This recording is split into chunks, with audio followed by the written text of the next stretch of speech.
सरकार ये वही सरकार है जो 2015 में जिन्होंने महिलाओं की सुरक्षा के लिए एक मुद्दा उठाया था कि हम बसों में मार्शल रखेंगे जिससे कि महिलाएं सुरक्षित हों। अब इन्होंने बिना किसी नोटिस के 31 अक्टूबर को हमारा लास्ट था, इन्होंने निकाल दिया। 10,792 लोग हैं सड़क पर आ चुके हैं। कोई सरकार नहीं सुन रही है। आश्वासन के अलावा उन्होंने कोई ऐसा ठोस कदम नहीं उठाया है कि जिससे हमारे लोगों को सांत्वना मिल सके कि हमें हमारा रोजगार वापस मिल जाएगा। हम अगर मिलने जाते हैं उनके यहाँ पर सीएम हाउस में तो बहुत बड़े बड़े दरवाजे हैं, वो कभी हमारे लिए खुलते नहीं हैं। हमारा दर्द वो सुनना नहीं चाहते। आप जानते हैं ये सीएम वही सीएम है जो इलेक्शन से पहले गलियों में घूमा करते थे। राजनीति तुम्हें मुबारक, हम राजनीतिक लोग नहीं हैं, सीधे साधे लोग थे, काम करके जैसे तैसे अपना परिवार चला रहे थे। हमें मजबूर मत करो अपनी वोट की पावर दिखाने का। जिस दिन हमने अपनी वोट का पावर दिखा दिया तो तुम अपने जो मुख्यमंत्री है ना उसके आगे पूर्व मुख्यमंत्री लगाना शुरू कर दोगे।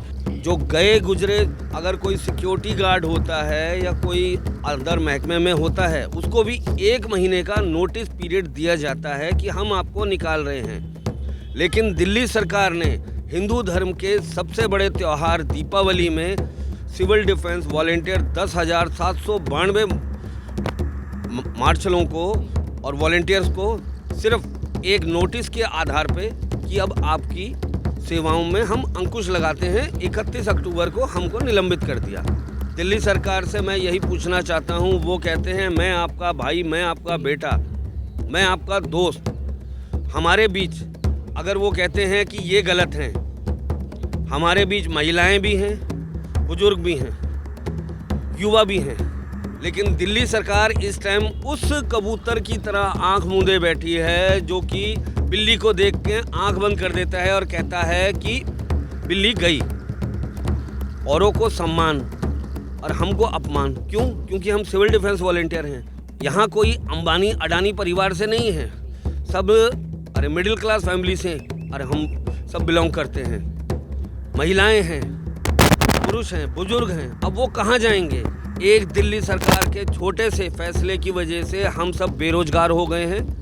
हमारे जो खर्चे हैं जीरो हैं और खुजलीवाल हीरो हैं। धन्यवाद। नमस्कार, मैं सरिता और आप देख रहे हैं द फ्रीडम न्यूज़। 27 अक्टूबर ये वो तारीख थी जब डीटीसी मार्शल दिल्ली सचिवालय के गेट के बाहर बैठे हुए थे और अपनी कुछ मांगे दिल्ली सरकार से कर रहे थे। मांगे थी अपनी सैलरी को लेकर, मांगे थी उनकी नौकरी को लेकर कि उन्हें बिना बताए नौकरी से हटा दिया गया।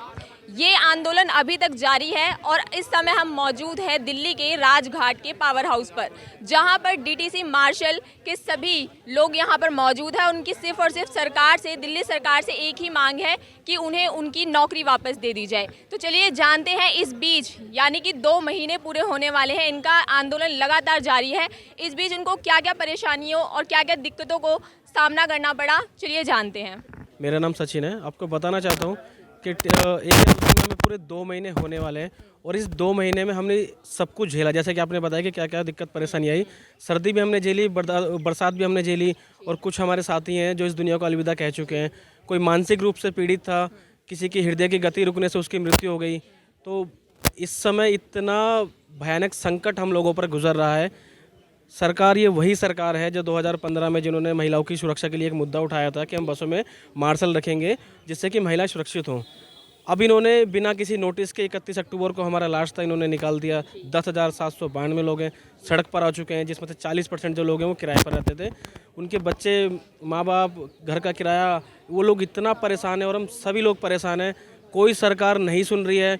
हम एलजी साहब के यहाँ भी गए थे, वहाँ पर भी हमने ज्ञापन दिया। सीएम साहब को भी हमने मिलने की रिक्वेस्ट की, सचिवालय में ज्ञापन लगाया और अलग अलग लोगों से जो बड़े बड़े पॉलिटिशियन हैं इनसे मिलने की कोशिश की। आम आदमी पार्टी के उन्होंने मुलाकात तो की, सिर्फ आश्वासन के अलावा उन्होंने कोई ऐसा ठोस कदम नहीं उठाया है कि जिससे हमारे लोगों को सांत्वना मिल सके कि हमें हमारा रोजगार वापस मिल जाएगा। देन सेकंड, दिल्ली सरकार से मैं ये पूछना चाहता हूँ कि अगर उनकी गलती नहीं है तो उन्होंने आज तक हमारे इतने रिक्वेस्ट करने के बाद में, ज्ञापन लगाने के बाद में, आज तक वो हमारे पास मिलने क्यों नहीं आए। हम अगर मिलने जाते हैं उनके यहाँ पर सीएम हाउस में तो बहुत बड़े बड़े दरवाजे हैं, वो कभी हमारे लिए खुलते नहीं हैं। हमारा दर्द वो सुनना नहीं चाहते। अगर वो इसमें दिल्ली सरकार का कोई कसूर नहीं है तो दिल्ली सरकार अपना स्टैंड क्लियर करे कि इसमें हमारी कोई गलती नहीं है, लेकिन चोर उनके मन में है कि वो सामने नहीं आना चाह रहे। अगर उनके पास में हमने कहीं से सुना तो उन्होंने ये कहा कि मार्शलों को हमने नहीं हटाया, एलजी साहब ने हटाया। तो मैं उनसे ये चीज़ क्लियर करना चाहता हूँ कि पहली बार जो फाइल भेजी गई थी एलजी साहब के पास में, वो आपने भेजी थी या किसने भेजी थी, जिस पर एलजी साहब ने साइन किए हैं। देन सेकंड, अगर इसमें एलजी साहब की कोई कमी है तो एलजी साहब अलग अलग जो उनकी फाइलें रोक सकते हैं, तो एक मार्शलों की फाइल भी रोक देते, क्योंकि इस एक मार्शल की फाइल रुकने से 11,000 जो परिवार है, इनका परिवार चल रहा था। इनके बीवी बच्चे, इनका घर किराया, पूरा भविष्य इनसे जुड़ा था। कि इसमें कितने लोग हैं, इसमें 10, 20, 100, 200 लोग नहीं हैं, इसमें 10,792 लोग हैं। और 10,792 के साथ में जो परिवार है, जो आज दिल से उनको बद्दुआएं दे रहा है, कहीं ना कहीं या तो वो सरकार नहीं रहेगी, एलजी साहब भी ज़्यादा दिन तक अपनी कुर्सी पर नहीं टिकेंगे, क्योंकि सबसे बुरी होती है लोगों की हाय। अगर आप लोगों ने इन लोगों को यहाँ पर बैठा कर यहाँ बीच सड़क पर छोड़ दिया है, अब इनसे इनके मन से पूछना, अब जब इनसे आप सवाल करोगे ना कि इनके मन में क्या निकलता है, कैसे कैसे 2 महीने बिना किसी नौकरी के दिल्ली शहर में, राजधानी में कोई बंदा अपने आप को सर्वाइव नहीं कर सकता। जिस तरह से ये हज़ारों परिवार अपने परिवार को लेके चल रहे हैं, कहीं से इधर से उधार मांगा, उधर से उधार मांगा। हम लोग वाकई में इतने परेशान हैं। हम ये चाहते हैं कि सरकार इस जो इनका जो तुगलकी फरमान था, ये इसको वापस ले, क्योंकि हम हज़ारों परिवारों का जो रोज़गार इससे जुड़ा है। अगर ये फिर भी कुछ नहीं करते हैं तो आने वाले चुनाव में जिस तरह से हमने कुर्सी बनाई थी, बैठाया था, वापस इस व्यक्ति को उसी रोड पर ला देंगे कि तुम भी धरने से शुरू हुए थे, तुम्हें भी यहीं बैठना पड़ेगा। दूसरी सरकार को तो वो दोषी ठहराते हैं कि इनके आने से बेरोजगारी फैल गई है। अभी उन्होंने जिनके पास रोजगार था उनको ही बेरोजगार कर दिया है। ये चीज़ हम सबको समझना होगा कि कैसे भोली भाली जनता को पागल बनाया जाता है। इनके वादे थे कि हम इतना रोज़गार इनको देंगे। अब आप ही लोग चले जाइए, उनसे पूछ लीजिए कि जो 10,792 लोग हैं, इनकी गलती क्या थी, क्या हमने काम नहीं किया। देखिए, मैं आपको बता दूं, 8 घंटे की नौकरी के अलावा भी हमारे पे और सारी जिम्मेदारियां थी। जैसे कोई फेस्टिवल होते हैं, गणेश विसर्जन, छठ पूजा या अलग अलग जो फेस्टिवल होते हैं, उनमें हम निष्काम करते हैं। निष्काम मतलब 4-4 घंटे की ड्यूटी होती है, जो हमें विदाउट पे हम करते हैं, अपने मन से, वो देश के लिए हम करते हैं। सब कुछ करने के बाद भी हमें उस चीज़ का नतीजा, देखो मैं आपसे लिटरली आपसे पूछना चाहता हूँ, कहीं ना कहीं आपने सुना था केजरीवाल पुलिस, जो ये नागरिक सुरक्षा के सदस्य हैं, आपने सुना था केजरीवाल की पुलिस, तो आज वो केजरीवाल जी, श्रीमान जी है कहाँ पर। कम से कम इनका दुख दर्द समझो, जानो कि इनकी तकलीफ़ क्या है। क्योंकि मैं आपको बता रहा हूँ, अगर ऐसे ही चलता रहा तो आने वाले समय में बहुत बहुत बड़े हादसे हो जाएंगे। वो आपको इसलिए कह रहा हूँ कि अभी बसों में मार्शल नहीं है, जो कुछ मौजूदा होम गार्ड हैं उन सभी को शाम में कर दिया गया है, जिनकी संख्या 10 या 20% है, बहुत कम है। सुबह में कोई मार्शल नहीं है। जो असामाजिक तत्व हैं, जिनको हम गलत नज़र से, जो मतलब समाज के लिए बुराइयां हैं, उनकी बसों में खुली मनमानी चल रही है। आए दिन वो ड्राइवर कंडक्टर को धारदार हथियार से घायल कर रहे हैं। जो सवारियां हैं वो डरी हुई हैं। महिलाओं का साफ तौर पर कहना है, मैंने लोगों से पर्सनली बात की है, महिला ने ये कहा है कि हमें फ्री सफ़र नहीं चाहिए, हमें सुरक्षित सफ़र चाहिए। कि अगर मैं सुबह यहाँ से घर से निकल रही हूँ कमाने के लिए, तो वापस मैं अपनी ड्यूटी ख़त्म करके सुरक्षित अपने घर पहुँच सकूँ, ये पब्लिक की डिमांड है। लेकिन केजरीवाल जी के एक गलत फैसले से, या एलजी साहब के एक गलत साइन से पूरी जनता की, पूरी दिल्ली की सिक्योरिटी इन्होंने कॉम्प्रोमाइज़ कर दी है। उस 10 से 8 साल का जो एक हमारे एक जो गोल्डन चांस था ना, वो यहाँ पर निकल चुका है। आप अभी अगर मैं भी अगर किसी कंपनी में जा रहा हूँ तो वो एक एक्सपीरियंस मांगते हैं, तो यहाँ पर कोई भी एक्सपीरियंस नहीं है। सरकार की तरफ से कोई ऐसा लेटर किसी को नहीं दिया गया है कि वो हमारा पब्लिक डीलिंग में एक्सपीरियंस के तौर पर आ जाए। देन ये सबसे बड़ी समस्या यही है कि हमारे में से कोई भी कहीं भी नौकरी नहीं कर सकता, बिल्कुल 0 के बराबर चांस है। देन सेकंड, जो हमारे साथी हैं, जो ओवरेज हो चुके हैं, कि हम उनका साथ छोड़ दें? वो भी तो हमारा परिवार थे, और हमें सभी परिवार के लिए सोचना है। हम सब एक परिवार थे और सबको साथ लेके चलना, ये हमारी जिम्मेदारी थी। ये नहीं कि मुझे अकेले को नौकरी मिल रही है तो मैं नौकरी लेके बैठ जाऊँ, नहीं। एक एक व्यक्ति जिसका यहाँ पर संघर्ष है, जिसने दिन और रात दिए हैं, उस सभी व्यक्ति को, एक एक व्यक्ति को 10,792 उन सबको नौकरी मिलनी चाहिए। देन सेकंड, जो हमने बताया था, जो हमारी मांगे थी, जितने लोगों को आपने विदाउट नोटिस हटाया है, उन सबको पहले लिया जाए, क्योंकि इस नौकरी से उसका पूरा परिवार चल रहा था। यहाँ पर ऐसे बहुत सारे लोग हैं जिन्होंने इनकी जो इच्छाएं थी ना, उन्होंने अपनी इच्छाओं को मार दिया है।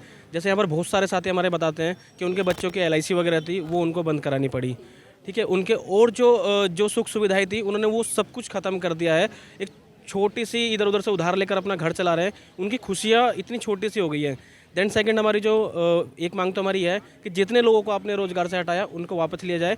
देन दूसरी मांग हमारी ये है, जो भी हमारे साथी ड्यूटी के दौरान किसी घटना के शिकार हुए हैं या दुर्घटनाग्रस्त हो गए हैं, जैसे कि हमारे एक साथी है भरत नागपाल, कुछ साल भर लगभग उनको होने वाला है। वो ऑन ड्यूटी के दौरान उनके बस पर, उनके पैर पे जो है वो बस का टायर चढ़ गया था। उनका पूरा जो है ना पैर कोलैप हो गया है, बिल्कुल ख़त्म हो चुका, कट चुका है। आज तक उनका परिवार सरकार के पास जा जाकर थक गया है, सरकार ने उनकी नहीं सुनी। दूसरा, जो उन्होंने बोला था कि सरकार आए हमारे पास, ये हम जा रहे हैं, उनसे मिलने का मौका नहीं दिया गया। उस भरत नागपाल के घर को एक उचित मुआवजा दिया जाए जिससे कि वो अपना घर चला सके, क्योंकि वो घर में अकेला कमाने वाला था। अब उसकी छोटी बहन है, वो ट्यूशन पढ़ाकर बच्चों का अपने परिवार का 2 वक्त की रोटी का गुजारा कर रही है। देन सेकंड ये है, थर्ड ये है हमारा कि जितने हमारे जो साथी शहीद हुए हैं सरकार उनको मुआवजा दे, क्योंकि आपने सुना होगा कि जो शहीद हो जाते हैं ऑन ड्यूटी उनको 1 करोड़। मेरा उनसे ये कहना है कि ये भी तो संघर्ष करते करते शहीद हुए हैं, आपको उनको उचित मुआवजा देना चाहिए। और जो भरत नागपाल है, सबसे पहले आपको उनके घर पर जाकर मिलना चाहिए और एक उचित जो मुआवजे का चेक है वो उनके परिवार को देना चाहिए, जिससे कि उसका भविष्य सुरक्षित हो जाए। देन हमारा फोर्थ मांग ये है कि हम इनसे कुछ नहीं मांग रहे, ना तो जब से हम लगे थे तब तक हमारा कोई मेडिकल पीएफ किसी की भी कोई सुविधा नहीं थी। हम तो ये एक मज़दूर की तरह थे कि जैसे आपका मकान बन रहा है, आप लेबर चौक पर गए, एक मज़दूर को पकड़ा वहाँ से, आपने सुबह काम कराया, शाम को उसे छोड़ दिया। कोई सुविधा हमारे पास नहीं थी, हम वो भी नहीं मांग रहे। First and fall then and last कि इनको इनका रोज़गार दे दो, क्योंकि इस रोज़गार से इनका पूरा परिवार जुड़ा था, इनसे इनका घर चल रहा था। अब ये सब रोड पर आ गए हैं, कोई रास्ता नहीं है। 4 छोटी सी मांगे हैं। हम ये नहीं कह रहे कि हमारी सैलरी बढ़ा दो, 30,000 कर दो, 40,000 कर दो, नहीं। जितनी आप दे रहे थे हम अपनी मेहनत से ले रहे थे, मेहनत कर रहे थे, आप उसका भत्ता हमें दे रहे थे, बस उतना ही हमें दे दो। ताकि कर लो आप, यहाँ पर इतने सारे बुजुर्ग चेहरे हैं, देख लो उनके दिल में कितना दुख है। सारा दुख यहाँ पर इकट्ठा हुआ है, तभी वो एक क्रांति हुई है। जब कहीं क्रांति की शुरुआत होती है तो वो आंदोलन का रूप लेती है, और जब कोई आंदोलन होता है तो उस आंदोलन में सभी का सहयोग होता है। इसलिए मैं सबकी बात कर रहा हूँ कि सिर्फ युवाओं नहीं, उनको तो नौकरी वैसे भी नहीं मिलेगी, कोई एक्सपीरियंस नहीं है। जितनों को निकाला है उन सबको आपको वापस लेना होगा। अगर आप वापस नहीं लेते हो तो आने वाले चुनाव में इसका नतीजा, इसका खामियाजा सरकार को भुगतना पड़ेगा। देखिए, हमारे साथ जो गलत हुआ है और उस गलत की आवाज़ उठाना बहुत ज़रूरी है। अगर जनता गलत की आवाज़ नहीं उठाएगी तो वो उनके अधिकारों को हनन है। सरकार जानती है अच्छे से कि हम इनको थोड़े दिन में इधर उधर की कुछ भी बोल के इनको बहला फुसला देंगे और ये अपने घर चले जाएंगे, लेकिन नहीं, क्योंकि उन लोगों के बीच में से भी कुछ ऐसे सामाजिक लोग हैं जो गलत को गलत साबित कर सकते हैं, और जो सरकार ने हमारे साथ गलत किया है हम उसके खिलाफ आवाज़ उठा रहे हैं। अगर केजरीवाल जी, अगर आप चाहते हो कि पूरी दिल्ली में कोई दोबारा निर्भया कांड ना हो तो जल्द से जल्द अपना जो फरमान है उसको वापस ले, क्योंकि आपका एक गलत फैसला हज़ारों लोगों को सड़क पर ला चुका है। ये आप जानते हैं, ये सीएम वही सीएम है जो इलेक्शन से पहले गलियों में घूमा करते थे, जो बिजलियों के मीटर जोड़ा करते थे, कूड़ा उठाया करते थे। लेकिन आज हालत ये है कि वो अपने महल, चलो तुम्हें महल मुबारक यार, तुमने अपना जो भत्ता है 3 बार विधानसभा में ऑर्डिनेंस ला के ये अपना भत्ता 92,000 से 2-2 ढाई लाख कर चुके हैं। तुम्हें सब कुछ मुबारक है, राजनीति तुम्हें मुबारक। हम राजनीतिक लोग नहीं हैं, सीधे साधे लोग थे, काम करके जैसे तैसे अपना परिवार चला रहे थे। हमें मजबूर मत करो अपनी वोट की पावर दिखाने का। जिस दिन हमने अपनी वोट का पावर दिखा दिया तो तुम अपने जो मुख्यमंत्री है ना, उसके आगे पूर्व मुख्यमंत्री लगाना शुरू कर दोगे। और इसका जवाब ये सारे लोग मिलके, 11,000 तो परिवार हैं, उन 11,000 की फैमिली कम से कम 1,00,000-2 लाख वोट बैठती है।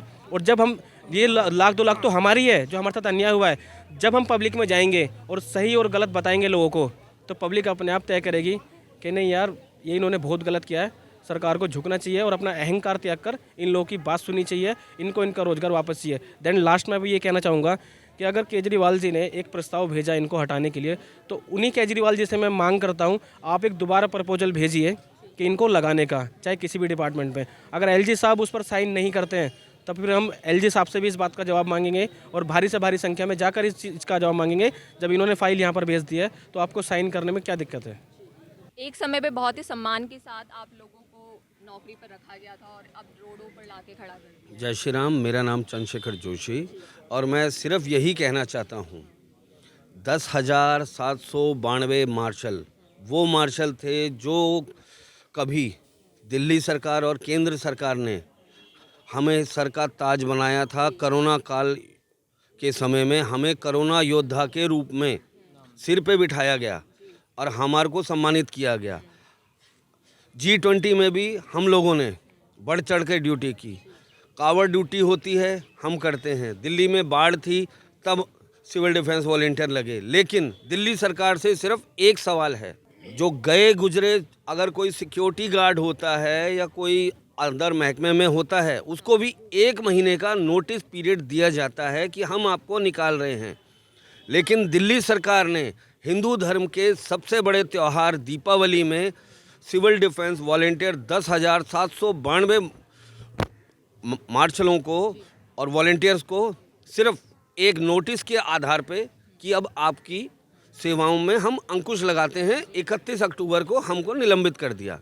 दिल्ली सरकार से मैं यही पूछना चाहता हूँ, वो कहते हैं मैं आपका भाई, मैं आपका बेटा, मैं आपका दोस्त, हमारे बीच अगर वो कहते हैं कि ये गलत हैं, हमारे बीच महिलाएं भी हैं, बुजुर्ग भी हैं, युवा भी हैं, लेकिन दिल्ली सरकार इस टाइम उस कबूतर की तरह आंख मूंदे बैठी है जो कि बिल्ली को देख के आंख बंद कर देता है और कहता है कि बिल्ली गई।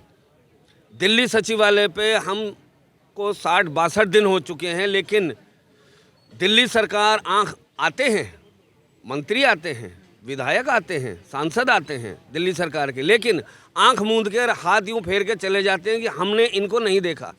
जैसे कबूतर करता है कि आंख बंद कर दी और बिल्ली मेरे आगे से चली गई। लेकिन हम कबूतर नहीं, हम बिल्ली हैं, क्योंकि हम अपनी हक की लड़ाई में लड़ रहे हैं। हमारे बीच के 8 से 10 साथी जिनका स्वर्गवास हो गया, और उनका अगर आप मेडिकल करवाते और उनसे अगर आप पूछते तो उनका स्वर्गवास कैसे हुआ, या तो वो हार्ट अटैक से मरे हैं या वो ब्रेन हेमरेज से मरे हैं, उनके परिवार की जवाबदारी क्या दिल्ली सरकार लेगी? अनचाहे रूप में एक गिफ्ट के तौर पर हमें नौकरियों से निलंबित कर दिया। आज अगर कोरोना काल आता है तो दिल्ली सरकार को सिविल डिफेंस वॉलेंटियर और ये 10,792 मार्शलों की ज़रूरत पड़ेगी या नहीं पड़ेगी, या फिर हमारे को बोल दिया जाएगा आप बेल्टधारी हो। उन्होंने कहा था कि सिर्फ और सिर्फ आपको आपदा के लिए रखा गया, अब आपदा नहीं है, अब आपकी ज़रूरत। मैम, आपदा के लिए रखा गया बहुत अच्छी बात है, लेकिन ये 10 साल पहले सोचते। अगर मैं 35 साल में लगा था, आज मेरी 45 साल एज हो गई है, अब मैं कहाँ जाऊँ?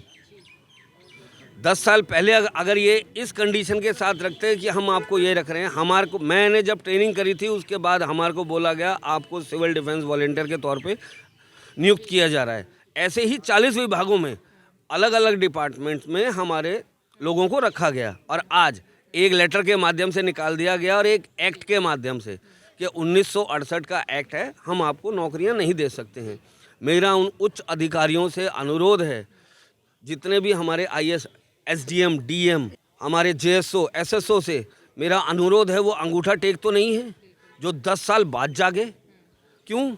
क्योंकि हम मानते हैं हम निष्काम संस्था से हैं, लेकिन निष्काम का भी एक दायरा होता है, 3 से 4 घंटे का दायरा। G20 में हमने तन मन धन से ड्यूटी करी, 12-12 घंटे की ड्यूटी करी है हमने। दिल्ली पुलिस अर्धसैनिक बलों के साथ उनको सम्मानित किया गया। उनको 3 दिन की ड्यूटी में 8 दिन की सैलरी मिली, उनको रेस्ट करने के लिए पूरा समय दिया गया, 2-2 दिन की छुट्टी मिली। लेकिन हम वही सिविल डिफेंस वॉलेंटियर थे जो वहाँ पे ड्यूटी करके आए, और बाद में हमें यह बोल दिया गया कि यह आपकी ड्यूटी निष्काम थी। औरों को सम्मान और हमको अपमान। क्यों? क्योंकि हम सिविल डिफेंस वॉलेंटियर हैं। दिल्ली सरकार आंख बंद करके मुखदर्शी बन जाती है कि नहीं जी, ये तो निष्काम संस्था वाले हैं। मेरा दिल्ली सरकार से अनुरोध है, मुखदर्शी ना बने। हमारा भी परिवार है, हमारे भी बच्चे हैं, हमारे भी माँ बाप हैं। यहाँ कोई अंबानी अडानी परिवार से नहीं है, सब मिडिल क्लास फैमिली से हम सब बिलोंग करते हैं। महिलाएं हैं, पुरुष हैं, बुजुर्ग हैं, अब वो कहाँ जाएंगे? एक दिल्ली सरकार के छोटे से फैसले की वजह से हम सब बेरोजगार हो गए हैं, और इसमें और कोई दोषी नहीं है। हमें रखने वाली दिल्ली सरकार थी, ना कि केंद्र सरकार। दिल्ली सरकार ने रखते टाइम ये क्यों नहीं सोचा कि 1968 का एक्ट है? आज वो 1968 के एक्ट के आधार पे हमको निकाल रहे हैं। ठीक है, आज हमारी जो ज़रूरत है वो ख़त्म हो गई है। भगवान ना करे अगर कल को कोरोना काल आया तो वो हमारे को किस मुंह से बोलेंगे कि आप वापस आओ और लोगों की सेवा करो, क्योंकि हमारा तो वही हाल हो गया, धोबी का कुत्ता, ना घर का ना घाट का।